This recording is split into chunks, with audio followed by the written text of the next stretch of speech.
Assalamualaikum warahmatullahi wabarakatuh. Nama saya Ima Siti Masitoh dari kelas PMI 7B. Di sini saya akan menjawab soal-soal UTS dari mata kuliah Manajemen Penanggulangan Bencana. Menurut Badan Nasional Penanggulangan Bencana, bencana dapat disebabkan oleh faktor alam, faktor non-alam, dan faktor manusia. Faktor alam diakibatkan oleh serangkaian peristiwa yang disebabkan oleh alam. Contohnya yaitu tsunami, gempa, longsor, banjir, dan lainnya. Faktor non-alam biasanya diakibatkan oleh peristiwa non-alam. Contohnya yaitu gagal teknologi, gagal modernisasi, epidemi, dan lain-lain. Faktor manusia biasanya diakibatkan oleh peristiwa oleh tindakan manusia yang meliputi konflik sosial antar kelompok atau antar kelompok masyarakat, teror, dan lain-lain.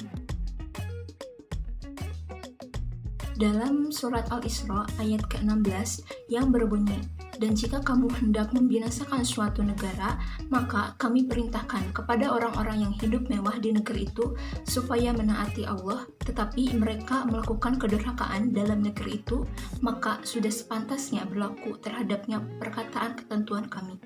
Kemudian kami hancurkan negeri itu sehancur-hancurnya." Quraish Shihab adalah seorang mufasir produktif yang telah banyak menghasilkan berbagai karya. Dalam kitab Tafsir Al-Misbah, beliau mendefinisikan bencana sebagai adanya keseimbangan pada lingkungan yang sesungguhnya telah diciptakan oleh Allah dalam suatu sistem yang sangat serasi sesuai dengan kehidupan manusia, yang mana ketidakseimbangan tersebut telah mengakibatkan sesuatu yang memenuhi nilai-nilainya dan berfungsi dengan baik serta bermanfaat, menjadi kehilangan sebagian atau seluruh nilai sehingga berkurang fungsi dan manfaatnya, yang kemudian menimbulkan kekacauan. Quraish Shihab telah menjelaskan bahwa bencana-bencana itu tidak akan pernah terjadi kecuali dengan kehendak dan izin Allah, meskipun manusia memiliki kontribusi terhadap sebagian bencana. Kegiatan mitigasi bencana dapat dilakukan dengan cara pengenalan dan pemantauan bencana, pengembangan budaya sadar bencana, pemantauan penggunaan teknologi tinggi, dan lain sebagainya. Berdasarkan kegiatan tersebut dapat mengurangi dampak yang ditimbulkan melalui penduduk sebagai landasan pembangunan dan meningkatkan pengetahuan masyarakat untuk menanggulangi bencana yang akan terjadi di lingkungan sekitarnya. Sikap terbaik seorang muslim dalam menghadapi musibah dan bencana alam sebagaimana yang telah diajarkan oleh Nabi Muhammad SAW melalui beberapa hadisnya serta telah diinformasikan oleh sang penguasa kehidupan Allah Subhanahu wa Ta'ala, dengan bersyukur ketika memperoleh nikmat serta karunia-Nya. Sebagaimana pesan yang telah disampaikan oleh Nabi Muhammad SAW yang berbunyi, "Sesungguhnya mengagumkan urusan orang beriman. Semua urusannya merupakan kebaikan.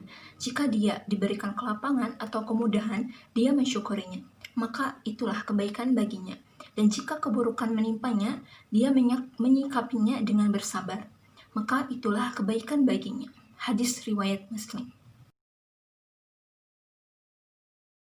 Sebagaimana ilmu pengetahuan, manajemen juga bersifat universal dan mempergunakan kerangka ilmu pengetahuan yang sistematis, mencakup kaidah-kaidah, prinsip, dan konsep yang cenderung tepat dalam seluruh kondisi pengorganisasian. Jadi, ilmu pengetahuan manajemen dapat diterapkan dalam pengorganisasian penanggulangan bencana, baik dalam tingkat pemerintahan, lembaga sosial, dan koordinasi di lapangan. Sehingga dapat disimpulkan, bila manajemen dalam penanggulangan tidak terkoordinasi baik, maka akan banyak korban yang terlantar dan bisa mengakibatkan kematian bagi jiwa yang seharusnya bisa tertolong dengan penanganan yang tepat. Terjadi kekisruhan akibat saling memperebutkan bantuan sandang dan pangan yang diberikan. Dan akan terjadi kondisi yang kumuh serta tidak teratur di tempat-tempat pengungsian. Jadi, mitigasi bencana sangat penting bagi masyarakat, karena selain ilmu pengetahuan, masyarakat juga bisa langsung untuk membantu dari segi materi maupun non-materi, sehingga dapat meminimalisir terjadinya bencana ketika mengalami suatu bencana.